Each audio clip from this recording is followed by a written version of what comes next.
All right, so it is officially that time of the week again where we go ahead and cover this week's Grow a Garden update. Like always, I'm going to break down the event for you guys, as well as every single one of the rewards, including the pet passives, and of course, all of the brand new seeds to see which one is the brand new best. So with that being said, get comfortable. Let's go ahead and jump right into this. With that being said, as you guys can see, here we are in the fall market update. Honestly, this update is not complicated at all whatsoever, and majority of this video is really just going to be me showing you guys pretty much every single one of the rewards you can obtain, because honestly, it's pretty straightforward. As you can see right here, we've got ourselves the Fall Bloom. This is a server-wide, pretty much kind of like donation system, very similar to like the Beanstalk event, for example. If you notice in the top left, right now it is asking for tropical plants. You go ahead, collect all of your tropical plants, come to the tree, and then feed all, and it'll go ahead and put it inside of the tree. Every single time that you contribute any type of amount to this actual Fall Bloom, this number on the left-hand side is going to increase.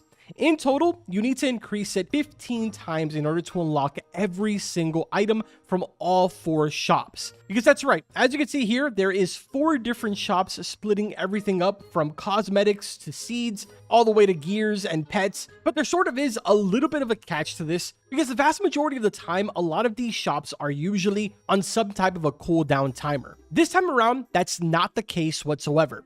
If you want the shop to go ahead and refresh, there isn't any option to go ahead and spend in-game money, there isn't an option to spend Robux, and there isn't a timer whatsoever. Instead, you need to go back over here and fill up this bar all over again and basically make the Fall Bloom happen once again in order for every single one of the shops to refresh. Now, right now we're looking at the gear shop. If you notice, everything inside of here is strictly for in-game money. And I'm going to be honest, man, there is a lot of stuff in here. It's kind of all pretty random, except for when you get sort of to the bottom. But like, for example, Fireflies in a jar, super random. Sky Lantern, Maple Leaf Kite, and the Leaf Blower. All of these, for the most part, just sort of seem like cosmetic-ish stuff. The Leaf Blower over here has kind of like a 100% use meter. And obviously, the more Leaf Blowers you have, the more you can pretty much stack up. But this just kind of seems like an interesting way of being able to travel around. If I put myself in shift locked here and I hold it down, I can sort of travel around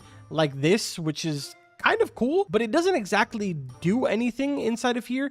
No matter if you start using the blower inside of here, not a single thing is going to change. And the same thing goes for the Firefly jar. Even if I stand right next to a crop and open it, it just kind of like lets out a firefly and it just floats up to the air. That's literally all it does. Maple Leaf Kite, same concept over here. You go ahead and click it and it starts flying up and then it just sort of disappears, but it literally serves no purpose. Now, luckily, that is only up to that point, which is the Leaf Blower, where it's kind of like pointless. Everything after that is actually fairly decent. For example, we've got ourselves the Maple Syrup for 50 mil. This one will go ahead and give 50 XP to whatever pet it is that you want. After that, you have the Maple Sprinkler. Here's sort of an example. It's basically taking up 4 of the individual plots here. If I place it right down in the middle, it is now officially contributing to this entire area. On top of that, it also looks really cool. Let's just go in like first person here. It looks actually pretty cool. But if you notice right here, basically 5 minutes, which is kind of crazy. After that, you have the bonfire placed down to give a temporary boost for cooking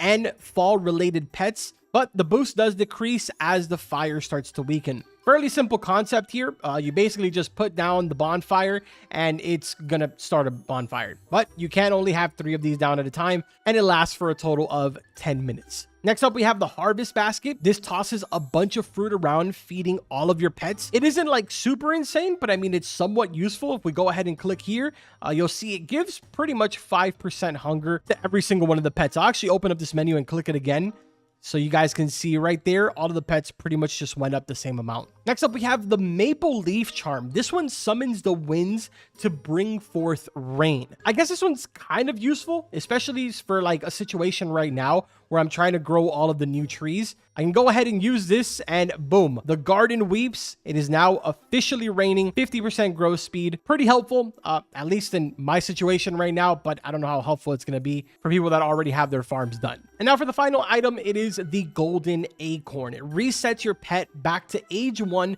but it empowers it with a random mutation. Catch is, the pet has to be over the age of 40. So for example, right here, we've got ourselves a queen bee that is age 42. Let's go ahead and use this on the queen bee. Your queen bee has gained the shiny mutation, but unfortunately, now it is back to age 1. But yeah, for the most part, that's pretty much every single thing over here for the gear shop. If we move over here, these are all of the cosmetic stuff. Won't really spend too much time here because for the most part, everything is, as you would expect, cosmetic. These are the items inside of the crate, with the holy grail being the log tunnel fall at a 7.14%. The only item inside of here that actually serves a purpose is the final one, which is the fall fountain. You probably saw that I have a bunch of these down, and it's because periodically it imbues your crops with the fall mutation. Right across from that, we've got ourselves the seed shop. This time around, there actually isn't a seed pack, and instead, all of the seeds are found inside of this shop for this update. But there's actually something pretty cool that I'm going to be showing you guys in just a second, because if we sort of scroll through here, you'll see we got common, uncommon, rare, legendary, mythical, and divine. But if we keep going, there is also a transcendent. The beautiful thing about the maple resin is that it is officially beyond better than the candy blossom. Unfortunately, it isn't better than the bone blossom,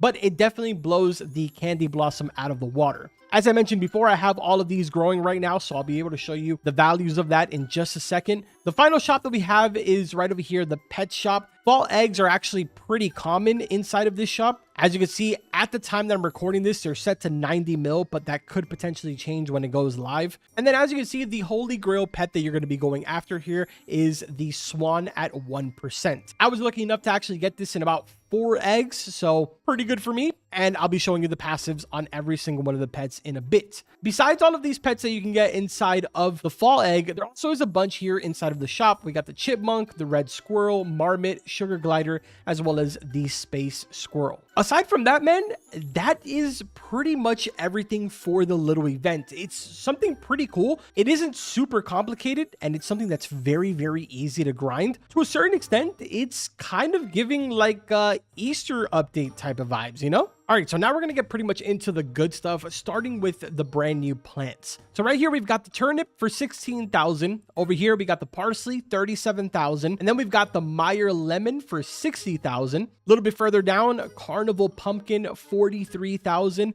After that, we have the Nymphofia. I think that's how you say this, but it is 99,000. Keep in mind, all of these are without any mutations. Now we're starting to get into the really good stuff with the golden peach, 156K. We actually have another one up here with fall that's 1.1 mil, but if I go ahead and cleaning spray it, now it's 292K. But really, the important one here is obviously going to be the maple resin. Now, this one up here is obviously a little abnormally large, but with fall mutation on it, it's at 13.3 mil. Without the fall mutation, you're looking at 3.3 mil. A more realistic size would be this one down here. And this one with fall is 1.1 mil. Without fall, you're looking at 276K. And now keep in mind, a lot of these can grow on here. There's another one growing on this side, and there's pretty much, I believe, another 2 under this one. I don't really know to what full extent you can get on here, but like I said, there's a good amount of them. As for every single one of these seeds, the turnip over here is not actually a one-time use. And the parsley, same goes over here for the parsley. It is not a one-time use, and it's actually kind of instant how fast it grows. Jeez, dude, what? How is that even possible? It is quite literally fully grown already. That took like 30 seconds. Look at this thing, dude. Oh my God. That's actually kind of crazy. I'm not going to lie. Now, as I mentioned before, all of these fountains here in the middle is what's providing the fall mutation to all of these. But either way, now we're going to go ahead and get into what basically a lot of you really look forward to the most, and that is the pets and their passives. So we're pretty much going to go in order from the ones that are inside of the shop, and then we'll move over to the ones inside of the fall egg. So the first one up is going to be chipmunk. This one has sort of like a typing error in here, but I'm assuming it meant to say a 6.80% chance to not consume when using a harvest tool. After that, we have the red squirrel. It says When fall type pets finish their ability, they start their cooldown with a 15.37 second less cooldown, basically. Not gonna lie, the typing in this is insane, dude. The amount of typos is crazy. Now, we're starting to get into the much better stuff. So we've got ourselves the Marmot here. This is the legendary. Every 9 minutes, it burrows down in the ground and hides in a random mound. Finding the Marmot will grant a fall-related reward. Has a 15% chance to burrow again. So this is going to be a little bit more trickier for those of you that have, more of the crowded gardens. But if for some reason, maybe one of you are not using your secondary loadout, then you can go ahead and pretty much just grab a bunch of these Marmots and farm rewards, I guess. I don't really think it's worth it, to be honest. Now we have the Sugar Glider. Every 20 minutes, it glides from 3 different fruits, copies 1 mutation from each fruit, and applies it to the next one. And now finally, the Holy Grail, the Space Squirrel. Every 18 minutes, it has a 15.89% chance to apply the Void Touched mutation.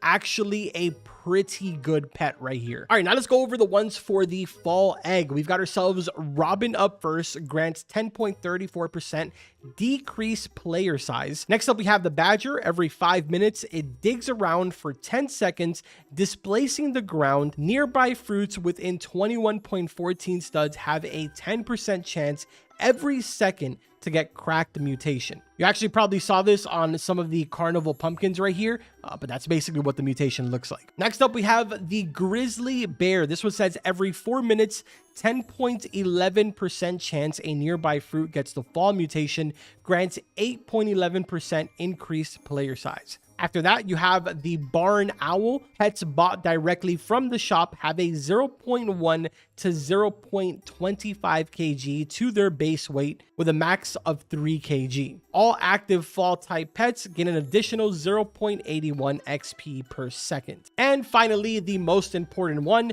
Swan. Every 24 minutes, it goes to another player's pet and befriends it and performs its ability. Every 6 minutes, graces a fruit with graceful mutation.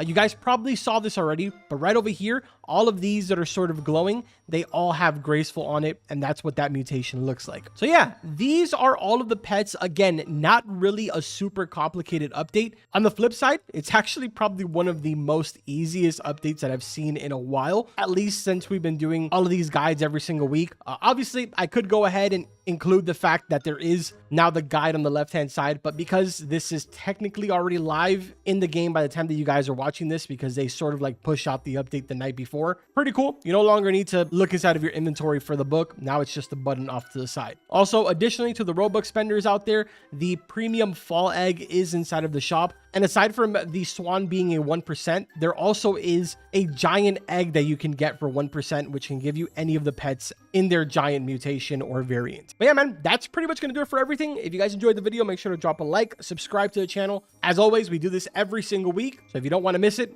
make sure to subscribe. I'll see you guys in the next one. Take care.